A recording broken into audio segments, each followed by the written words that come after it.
श्री स्वामी समर्थ. श्री स्वामी समर्थ. श्री गणेशाय नमः. श्री सरस्वते नमः. श्री गुरुभ्यो नमः. श्री गुरुचरित्र पारायणातील तिसऱ्या अध्यायाचा अर्थ आपण आज जाणून घेऊया.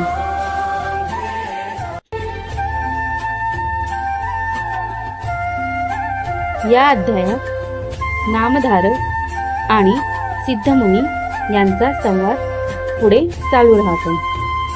नामधारक हा खूप दुःखी अवस्थेत असतो. त्याच्या जीवनात अनेक संकटे आलेली असतात. तो मनाने पूर्ण खचलेला असतो.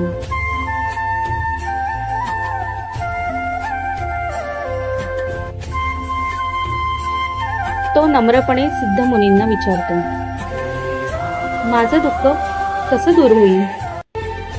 मला योग्य मार्ग कोणता? तेव्हा सिद्धमुनी त्याला शांतपणे समजावतात.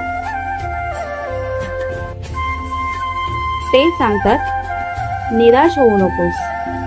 गुरूंची भक्ती कर. त्यांच्या चरणी राहा.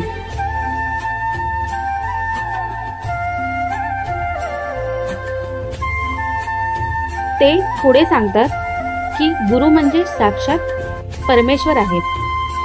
ब्रह्मा, विष्णू आणि महेश यांचं स्वरूप म्हणजेच गुरु.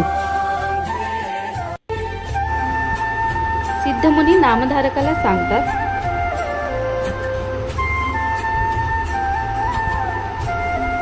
जो मनापासून गुरूंची सेवा करतो, जो श्रद्धा आणि विश्वास ठेवतो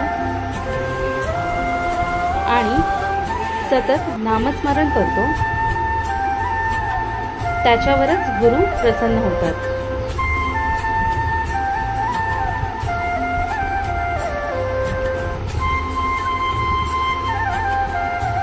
गुरूंच्या कृपेने मनातील भीती दूर होते, दुःख कमी होतं आणि जीवनात शांती आणि समाधान मिळतं. सिद्धमुनी सांगतात की गुरूंची कृपा मिळाली तर अशक्यही शक्य होतं आणि जीवनाचा खरा अर्थ समजतो.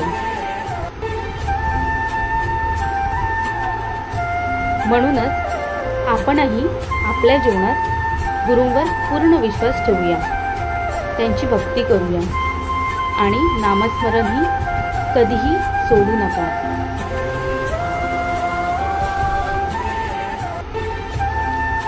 हा होता श्री गुरुचरित्र पारायणातील तिसऱ्या अध्यायाचा अर्थ.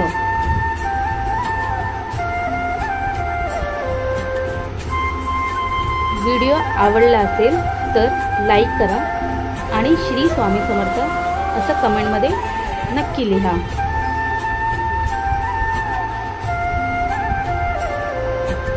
अशाच प्रकारे पुढील अध्यायाचा अर्थ जाणून घेण्यासाठी आमच्या चॅनलला नक्की सबस्क्राईब करा. धन्यवाद. श्री स्वामी समर्थ. जय जय स्वामी समर्थ. अवधूत चिंतन श्री गुरुदेव दत्त. श्री स्वामी समर्थ महाराज की जय.